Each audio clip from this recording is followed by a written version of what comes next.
warahmatullahi wabarakatuh. Salam dan bahagia. Perkenalkan, nama saya Cindy Febianti.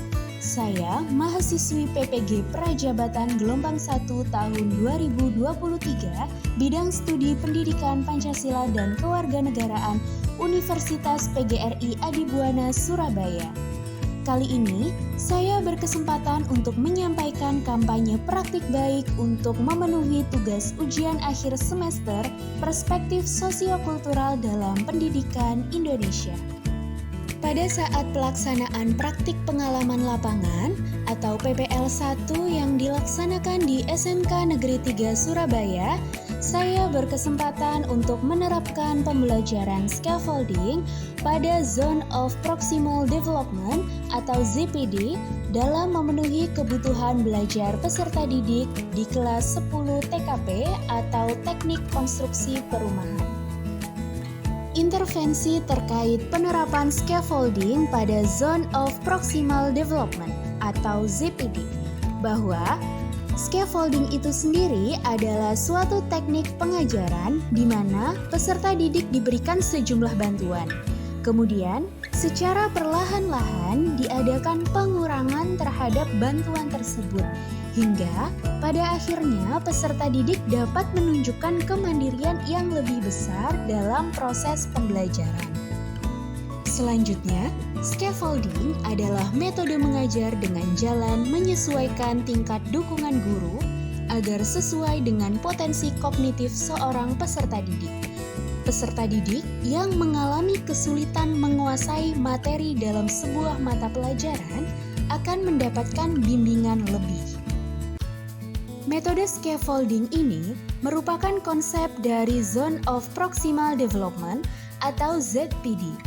Zone of Proximal Development oleh Vygotsky diartikan sebagai serangkaian tugas yang selalu sulit dikuasai oleh anak secara sendirian, tetapi dapat dipelajari dengan bantuan dari orang yang lebih mampu seperti guru atau melalui kerjasama dengan teman sejawatnya yang lain. Nah, selanjutnya, scaffolding ini diberikan pada saat pelaksanaan diskusi. Jadi, guru melakukan perjalanan kepada setiap peserta didik untuk mengkonfirmasi apa yang mereka kerjakan pada lembar kerja peserta didik atau terdapat kesulitan apa yang dialami oleh peserta didik dalam pengerjaan LKPD tersebut. Penerapan scaffolding ini dilakukan di kelas 10 TKP pada materi hak dan kewajiban warga negara dengan menggunakan model pembelajaran Problem Based Learning atau PBL. Nah, dalam kesempatan ini, saya memberikan bimbingan kepada peserta didik, kemudian saya mengurangi bantuan tersebut sampai peserta didik dirasa cukup mampu secara mandiri untuk dapat menyelesaikannya. Selanjutnya, aktivitas dalam penerapan scaffolding ini yang saya lakukan adalah dimulai dengan melakukan pengelompokan. Jadi, peserta didik dikelompokkan berdasarkan pada tingkat perkembangannya. Kemudian, saya lanjutkan dengan pemberian tugas kepada peserta didik dengan merancang dan menyajikan sesuai dengan jenjang taraf perkembangan pada peserta didik. Selanjutnya, saya akan membimbing aktivitas belajar peserta didik dengan melakukan metode scaffolding.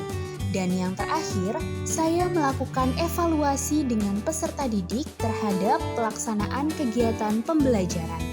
Hasil yang dicapai dengan melakukan scaffolding ini adalah: yang pertama, peserta didik akan merasa terlibat dalam pembelajaran. Kemudian yang kedua, menciptakan lingkungan yang suportif dan menerima peserta didik. Yang ketiga, peserta didik lebih memiliki kemajuan dalam menyelesaikan setiap tugas yang diberikan oleh guru.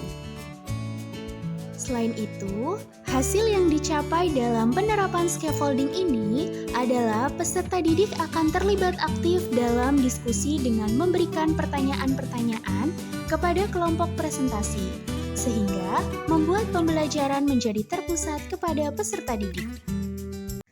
pembelajaran dan replikasi terkait penerapan scaffolding pada Zone of Proximal Development atau ZPD dengan menggunakan media audio visual, membantu guru lebih baik dalam melakukan penjelasan.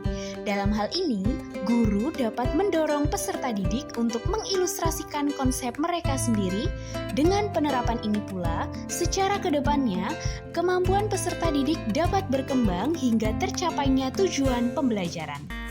Demikianlah penerapan scaffolding yang telah saya lakukan di kelas 10 TKP SMK Negeri 3 Surabaya. Semoga dengan pembelajaran scaffolding ini dapat membantu guru melaksanakan pembelajaran yang sesuai dengan kebutuhan peserta didik.